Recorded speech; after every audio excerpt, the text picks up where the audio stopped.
Hello friends, welcome to our YouTube channel railway digital classes. अगर आपने अभी तक हमारा यूट्यूब चैनल सब्सक्राइब नहीं किया तो सब्सक्राइब कर लें ताकि आपको आने वाली वीडियो की नोटिफिकेशन मिलती रहे और रेलवे से संबंधित जो भी वीडियो होगा वो आपको इस चैनल पर मिलता रहेगा। चलिए, ये जो वीडियो है रेलवे प्रीवियस ईयर के जो क्वेश्चन है उस पर आधारित है। माउंट एवरेस्ट की चोटी पर पहुँचने वाली पहली महिला कौन सी थी? बछेंद्री पाल, जुनको तब्बी, अरुणिमा सिन्हा, प्रेमलता अग्रवाल। तो माउंट एवरेस्ट पर चढ़ने वाली पहली महिला थी जुनको तब्बी। और माउंट एवरेस्ट पर 2 बार चढ़ने वाली भारत की महिला थी बछेंद्री पाल। बछेंद्री पाल जो थी वो भारत की तरफ से माउंट एवरेस्ट पर 2 बार क्लाइंब करने वाली महिला थी, बछेंद्री पाल। अब देखो नेक्स्ट क्वेश्चन। ब्रह्मपुत्र नदी निम्नलिखित में से किस देश से होकर प्रवाहित नहीं होती? चीन, बांग्लादेश, भारत, नेपाल। तो ये बांग्लादेश से होकर प्रवाहित नहीं होती। बांग्लादेश की राजधानी है ढाका।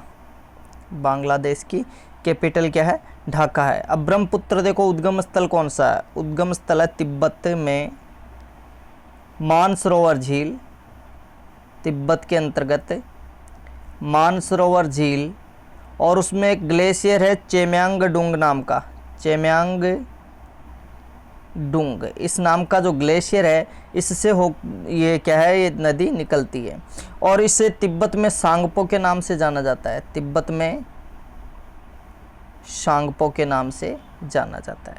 इसकी लंबाई है 2900 किलोमीटर। और इस नदी के किनारे भारत में जो शहर हैं वो एक तो असम का है डिब्रूगढ़, एक असम का डिब्रूगढ़ और एक है गुवाहाटी। ये 2 इस प्रमुख शहर हैं जो इस नदी के किनारे पर स्थित हैं। भारतीय मुद्रा के नोट कहाँ मुद्रित किए जाते हैं? नई दिल्ली, बम्बई, नासिक, आगरा। तो यहाँ पर आंसर होगा नासिक। देखो भारत में 4 जगहों पर नोट मुद्रित किए जाते हैं।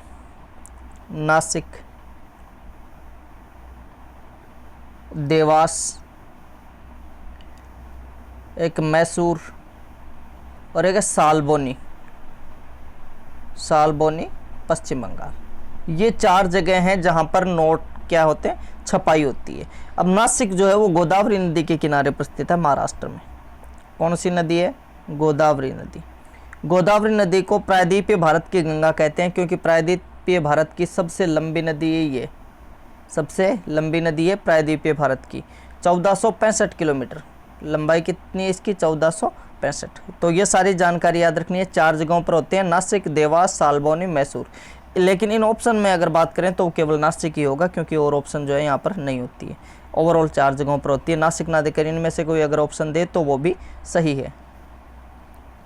0 डिग्री सेंटीग्रेड कितने डिग्री फ़ारेनहाइट के बराबर होता है? 100 degree Fahrenheit, 30 degree Fahrenheit, 34 degree Fahrenheit, 32 degree Fahrenheit. तो ये होता है 32 डिग्री फ़ारेनहाइट। 0 डिग्री सेंटीग्रेड बराबर 32 डिग्री फ़ारेनहाइट। और अगर केल्विन की बात करूं तो 273 केल्विन। केल्विन में पूछा जाए 273 है, डिग्री फ़ारेनहाइट में पूछा जाए 32 डिग्री फ़ारेनहाइट।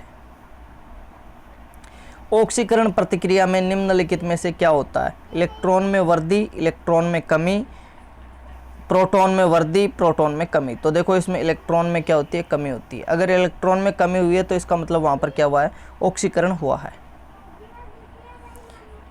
तो जैसे मान लो Mn है, Mn+2 हो गया, यानी 2 इलेक्ट्रॉन निकल गए, तो इलेक्ट्रॉनों की क्या हो गई? यहाँ पर कमी हो गई।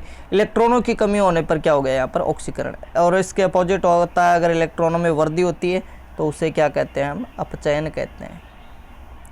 अगर इलेक्ट्रॉन बढ़ते हैं तो अपचयन और अगर घट रहे हैं तो ऑक्सीकरण। नेक्स्ट क्वेश्चन देखिए, चिपको आंदोलन कहाँ से शुरू हुआ था? राजस्थान, असम, अरुणाचल प्रदेश, मिजोरम। तो देखो यहाँ पर राजस्थान ऑप्शन सही है, लेकिन एक्चुअल में क्या है? उत्तराखंड से ये प्रारंभ हुआ था। उत्तराखंड से प्रारंभ हुआ था। जो वन विभाग है उसने वनों को, जो पेड़ों को काटने की परमिशन दे दी थी, उन पेड़ों को बचाने के लिए जो किसानों ने आंदोलन किया था उसे कहते हैं चिपको आंदोलन। उत्तराखंड में स्टार्ट हुआ था। और सुंदरलाल बहुगुणा जो थे उन्होंने इस आंदोलन का क्या किया था? नेतृत्व किया था। सत्यमेव जयते का अर्थ क्या है? सत्य की ही विजय होती है, सच्चा विश्वास दुर्लभ है, सत्य ईश्वरीय है, सत्य एक खजाना है। तो ए ऑप्शन सही होगा, सत्य की ही विजय होती है। सत्यमेव जयते का मतलब ये होता है। ये भारत का राष्ट्रीय वाक्य है। भारत का राष्ट्रीय वाक्य क्या है? सत्यमेव जयते। कहाँ से लिया गया है? मुंडक उपनिषद से लिया गया है। मुंडक उपनिषद। तो मुंडक उपनिषद से लिया गया है। राष्ट्रीय वाक्य क्या है? सत्यमेव जयते, और इसका अर्थ होता सत्य की विजय।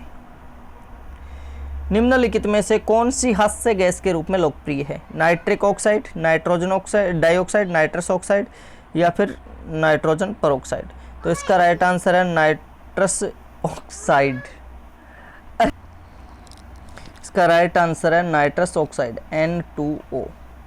इसे लाफिंग गैस कहते हैं, हास्य गैस। यानी इसको सूंघने के बाद इंसान हंसता ही रहता है, यानी पागलों की तरह हंसता रहता है। N2O, nitrous oxide. Next question है 2015 में कौन सा देश विश्व व्यापार संगठन का 144वां सदस्य बना था? देखो, जो विश्व व्यापार संगठन है उसमें कुल 144 सदस्य हैं, और उसका जो अंतिम सदस्य जो बना था 144वां, वो अफगानिस्तान बना था WTO का, वर्ल्ड ट्रेड ऑर्गेनाइजेशन। किस शहर में सोने का मूल्य निर्धारित किया जाता है? कैलिफोर्निया, सिडनी, रोम, लंदन। तो लंदन में सोने का मूल्य निर्धारित किया जाता है। 24 कैरेट जो सोना होता है, 24 कैरेट सोना जो होता है वो बहुत ही ज़्यादा मुलायम होता है। उसमें कुछ अशुद्धियाँ मिलाने के बाद वो 22 कैरेट सोना जो बनता है, 22 कैरेट सोना, इसको ही हम अपने व्यवहारिक जीवन में यूज कर पाते हैं, इस्तेमाल कर पाते हैं, क्योंकि ये इतना मुलायम होता है कि ये मतलब तोड़ा जा सकता है इसको आसानी से, इसलिए इसमें अशुद्धि मिलाकर 22 कैरेट सोना बनाया जाता है। निम्नलिखित में से कौन सा ऑपरेटिंग सिस्टम नहीं है? OS X ऑपरेटिंग सिस्टम 10 है, विंडो 10, डॉस, C++। तो यहाँ पर राइट आंसर होगा C++। C++ क्या है? ये एक प्रोग्रामिंग लैंग्वेज है, प्रोग्रामिंग लैंग्वेज है C++। तो यहाँ पर D is the right answer. अगर आपको वीडियो अच्छा लगा हो तो लाइक, कमेंट और शेयर कीजिए, और चैनल को सब्सक्राइब कर लीजिएगा, और फ्रेंड्स के साथ भी इसको शेयर कर दीजिएगा। Thank you very much.